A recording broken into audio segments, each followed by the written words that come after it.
نحمده ونستعينه ونستغفره ونعوذ بالله من شرور أنفسنا ومن سيئات أعمالنا من يهده الله فلا مضل له ومن يضلل فلا هادي له ونشهد أن لا إله إلا الله وحده لا شريك له ونشهد أن سيدنا وحبيبنا ومولانا محمدا عبده ورسوله أما بعد فأعوذ بالله من الشيطان الرجيم بسم الله الرحمن الرحيم قال الله تبارك وتعالى في كلامه المجيد الرحمن علم القرآن صدق الله العظيم وبلغنا في شان حبيبه رسوله النبي الكريم العظيم ونحن على ذلك لمن الشاهدين والشاكرين والحمد لله رب العالمين إن الله وملائكته يصلون على النبي يا أيها الذين آمنوا صلوا عليه وسلموا تسليما آقا نبی کریم صلی اللہ علیہ وآلہ وسلم کی بارگاہ میں درود شریف کا نذرانہ پیش کیجیے۔ الصلاۃ والسلام علیک یا سیدی یا رسول اللہ وعلی آلک واصحابک یا سیدی یا حبیب اللہ۔ الصلاۃ والسلام علیک یا سیدی یا رحمۃ للعالمین وعلی آلک واصحابک یا سیدی یا خاتم النبیین۔ اللہ رب العزت کی حمد و ثنا کے بعد حضور نبی کریم رؤوف الرحیم صلی اللہ علیہ وآلہ وسلم کی بارگاہ میں ہدیہ درود شریف کا نذرانہ عقیدت پیش کرنے کے بعد معزز و محترم سامعین کرام، اللہ رب العزت کا لاکھ شکر کہ جس نے ہمیں انسان بنایا اور انسان بنا کر خالق کائنات نے ہمارے سروں پر اشرف المخلوقات کا تاج سجایا، اور اللہ رب العزت کا لاکھ شکر کہ جس نے ہمیں انسان بنا کر مسلمان بنا کر حضور نبی کریم رؤوف الرحیم صلی اللہ علیہ وآلہ وسلم کی امت میں پیدا فرمایا اور آپ کے علم سے ہمیں علم عطا فرمایا۔ حضرات گرامی، میں آپ حضرات کے سامنے آج جس موضوع پر گفتگو کرنے کی جسارت حاصل کر رہا ہوں وہ ہے الرحمن علم القرآن۔ اس کی روشنی میں حضور صلی اللہ علیہ وآلہ وسلم کا مقام علم، کیا آپ کے علم کا مقام کیا ہے؟ آج کا یہ موضوع میرا انتخاب کرنے کا اصل مقصد یہ ہے کہ ان لوگوں کو یہ تنبیہ کی جا سکے، ان لوگوں کو یہ سمجھایا جا سکے، ان سے مخاطب ہو کر ان سے پوچھا یہ جا سکے کہ جو اپنے آپ کو تو کہتے ہیں کہ جناب ہم بہت بڑے عالم ہیں، ہمیں بہت علم ہے، ہم بہت کچھ جانتے ہیں اس دنیا میں اور پچھلی گزری ہوئی زندگی میں کئی سالوں میں، یا ان موجودہ حالات کے اندر بھی کچھ ایسے ہیں کہ جو کہتے ہیں کہ جناب ہم علم میں بہت آگے چلے گئے ہیں۔ میں نے کہا جناب تم تو علم سے آگے چلے گئے ہو، علم کا معنی کیا ہے؟ علم کی ڈیفینیشن، علم کی تعریف کیا ہے؟ علم کہتے کس کو ہے؟ تو علماء کا اس میں اختلاف ہے۔ علماء کہتے ہیں کہ علم حصول صورت الشیء فی العقل، کہ علم جو ہے وہ اس شے کا نام ہے کہ جو چیز عقل میں آ جائے، اس چیز کا نام علم ہے۔ اور علم جو ہے یہ عقل کے لیے مظروف ہے، اور عقل جو ہے وہ علم کے لیے مظہر ہوتی ہے۔ کہ مثال کے طور پر ایک گلاس کے اندر جب پانی ہوتا ہے تو پانی جو ہے وہ گلاس کے لیے مظروف ہوتا ہے، اور جو گلاس ہے وہ ظرف ہوتا ہے۔ وہ کس طرح کہ جب گلاس ہوگا تو ہم اس کے اندر پانی ڈال کر پی سکیں گے، کہ جب انسان کی عقل ہوگی، عقل انسان کی صحیح و سلامت ہوگی تو انسان علم کو حاصل کر سکے گا۔ حضرت گرامی، حضرت امام عبدالرزاق رازی رحمۃ اللہ تعالی علیہ آپ فرماتے ہیں کہ حضور علیہ الصلوۃ والسلام نے فرمایا کہ علم جو ہے میرے نور سے پیدا کیا گیا، علم میرے نور سے پیدا کیا گیا، اور عقل بھی جو ہے یہ بھی حضور علیہ السلام کے ہی نور سے پیدا کی گئی، اور عقل جو ہے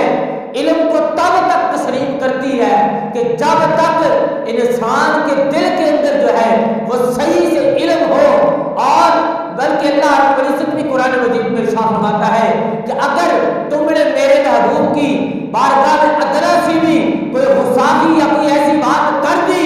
جو نازیبا الفاظ میں ہو، اللہ رب العزت فرماتا ہے تو تمہارے اعمال اور تمہاری عقل کو چھین لیا جائے گا، اور تمہارے پاس کچھ نہیں رہے گا، سب کچھ ضبط کر لیا جائے گا۔ میں نے کہا کہ جب عقل ہی نہیں رہی تو علم ہمارے لیے علم نافع کیسے ہوگا؟ میں نے کہا سب سے پہلے ہمیں اپنی عقل کی حفاظت کرنے کی ضرورت ہے، اور ہم عقل کی حفاظت کیسے کر سکتے ہیں؟ ہم عقل کی حفاظت تب کر سکتے ہیں کہ جب ہم رسول اللہ کے وفادار ہوں۔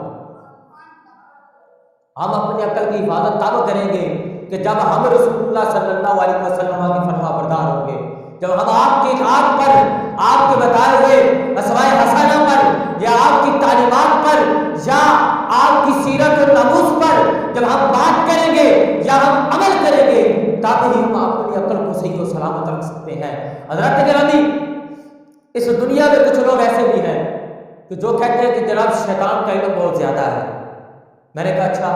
کہتے ہیں کہ شیطان ہر جگہ پر موجود ہو سکتا ہے۔ میں نے کہا ٹھیک ہے، شیطان کے علم کو تم مان گیا۔ میں نے کہا کہ اگر اس دنیا میں ہم انسانوں کو دیکھیں، اگر کسی نے کسی اپنے آپ استاد سے پڑھا ہو تو وہ کہتا ہے، تو اس کے علم کا وہ کہتا ہے کہ میرے علم کا کوئی اس دنیا میں کوئی میرے برابر کا نہیں۔ میں نے کہا کہ جو حضور سیدنا داتا علی حجویری رحمۃ اللہ تعالی علیہ سے پڑھے ہو، ان کے علم کا اندازہ کون کر سکتا ہے؟ جو حضور سیدنا غوث الاعظم سے پڑھے ہو، ان کے علم کا اندازہ کون کر سکتا ہے؟ میں نے کہا کہ جو کسی نبی یا رسول سے پڑھے ہو، ان کے علم کا اندازہ کون کر سکتا ہے؟ میں نے کہا یہ تو رہے اس دنیا کی بات۔ میں نے کہا رسول اللہ کی ذات وہ ہے تو جن کو خود خدا نے خود پڑھا ہے،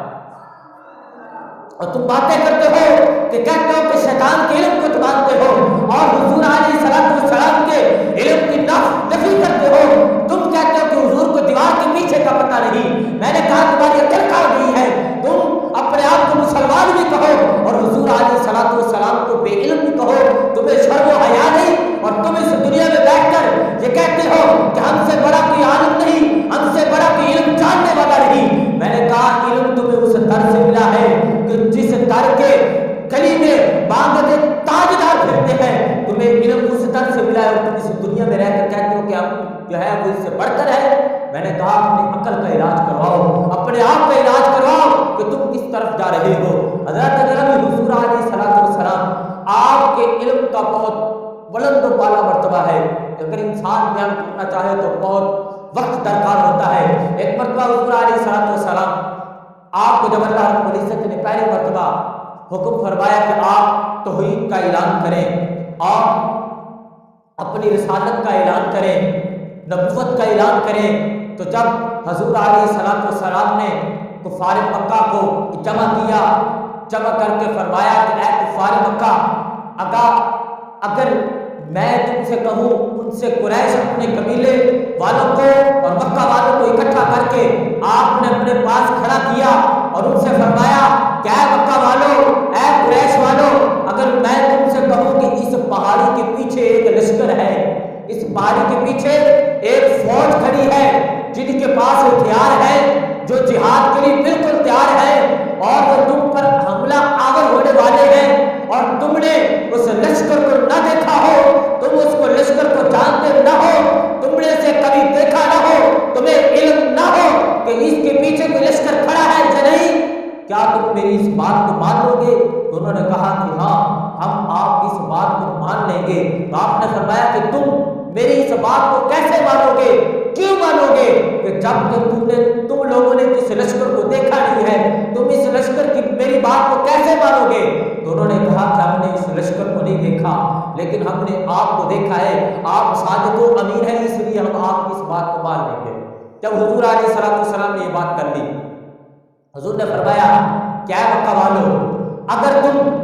میرے کہنے پہ